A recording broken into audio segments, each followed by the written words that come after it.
जो बात पिछले एक लंबे समय से कही आ रही थी, चाहे वो लोकसभा चुनाव हो, विधानसभा चुनाव हो, नगरीय निकाय के चुनाव हो, और जिस तरह से जो चीजें नजर आई कांग्रेस में, अंतरकलह की बात, गुटबाजी हो, तमाम चीजें हो, चाहे वो अलग अलग राज्यों की हम बात करें, क्या राहुल गांधी ने अब उस पर चोट करने का जो है वो तय कर लिया है?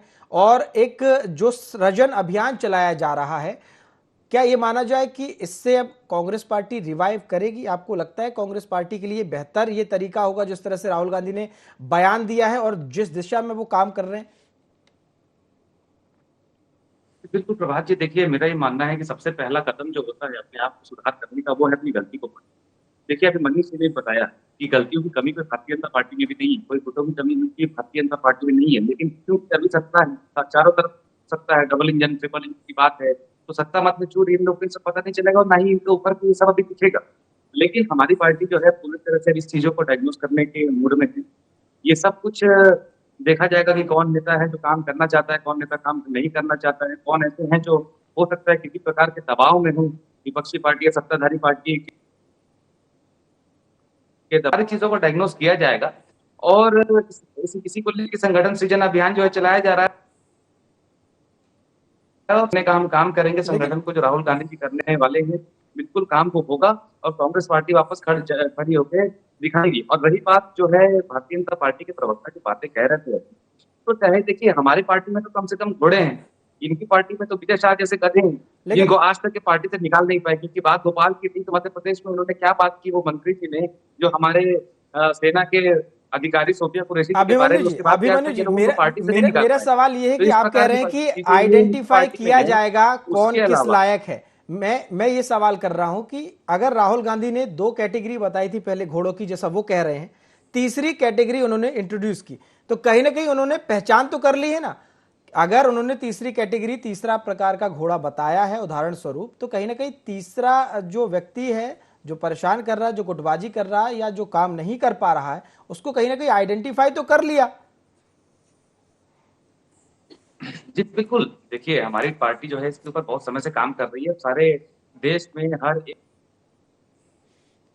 एक ऑब्जर्वर ने रिपोर्टें जो दी है, उन्होंने जो उस जगह पे पाया है, वो सारे फीडबैक जो है एआईसीसी को दिए गए हैं और उन फीडबैक्स को मद्देनजर रखते हुए आगे जो है पार्टी काम करेगी, जैसा कि बताया जा रहा है। ठीक है, राजकुमार जी, मैं आपका रुख कर रहा हूं और सवाल वही है कि आप लोग लगातार राहुल गांधी को, आपके जो मंत्री हैं बीजेपी के, चाहे वो नेता हो, लगातार नसीहत दे रहे हैं। कोई कह रहा है कि वो गधों की फैक्ट्री चला रहे हैं, माफ कीजिएगा, घोड़ों की फैक्ट्री चला रहे हैं। कोई शादी करने की नसीहत दे रहा है जब उन्होंने घोड़ों का जिक्र किया। और अब दीपक बैज कह रहे हैं कि अगर हमारे पार्टी में घोड़े हैं तो बीजेपी में गधे हैं, तो ये फिर बयानबाजी रोकेगी कहां जाकर?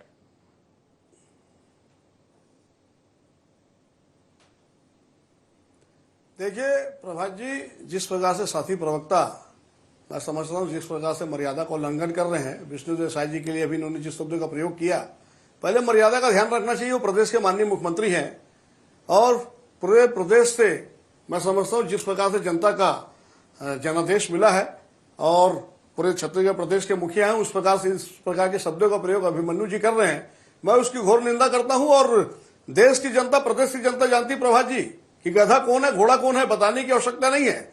देश की जनता जानती है और उन्होंने अपना फैसला भी सुनाया है। लगातार राहुल गांधी के नेतृत्व में, क्या लोकसभा चुनाव की बात करूं, क्या विभिन्न राज्यों में विधानसभा चुनाव की बात करूं, कांग्रेस का जो परफॉर्मेंस है उससे पता लगता है कि गधा कौन है। मैं राजकुमार राठी अपने मुंह से नहीं बोल रहा हूं, देश की जनता बता चुकी है कि गधा कौन है। कांग्रेस के लोग नहीं समझ पा रहे हैं और इनको नौकरी जाने का खतरा है, तब ये इस प्रकार की बात कर रहे हैं। अभी प्रभात जी आपको बताना चाहूंगा, कांग्रेस की बैठक हो, आपस में एक दूसरे का सर ना फोड़े, आपस में मारपीट ना करें जब तक तो छत्तीसगढ़ की जनता को पता नहीं लगता कांग्रेस की बैठक हो रही है। अभी नगर निगम चुनाव को लेकर बताना चाहूंगा प्रभात जी, ये टिकट डिक्लेयर नहीं कर पाया। राजीव भवन में जिस प्रकार से कार्यकर्ता कांग्रेस के बैठे थे और जिस प्रकार से इनको सर फोड़ का डर था, इन्होंने कार्यकर्ताओं को टेलीफोनिक सूचना दी, आपकी टिकट फाइनल है, आप भी फॉर्म भर दीजिए, आपको भी फॉर्म मिल जाएगा, आप फॉर्म भर दीजिए। तो ये कांग्रेस की स्थिति छत्तीसगढ़ में, अलग अलग गुटों में कांग्रेस बटी हुई है, टुकड़े टुकड़े में कांग्रेस है।